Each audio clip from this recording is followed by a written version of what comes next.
Hello everyone, I'm going to show you how you can easily export Holistics report data into Python using the Holistics API.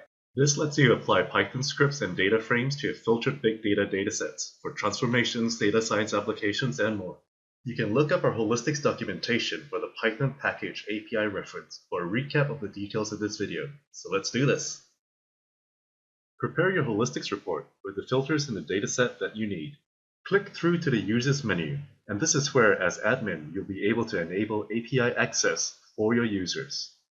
For your own account, once you've enabled API access, go to My Account Settings and click on Generate API Key. Now it's really important that you save this API key for future use now.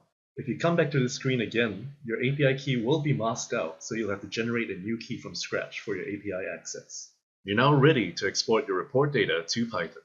If you haven't already, you can use pip to install your Holistics Python package. Now import the Holistics API package.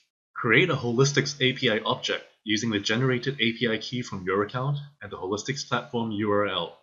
Now let's pull up the Holistics report that has the data that we want to access. Now we can call the export data function with the function arguments that we need. The report ID value can be easily found from the report URL.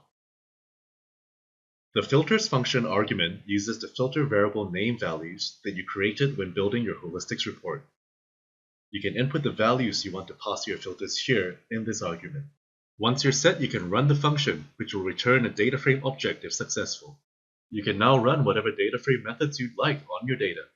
And that's how you export Holistics report data to Python using the Holistics API Python package. This is super useful as a workaround for data wrangling of large datasets and preparing datasets for Python applications.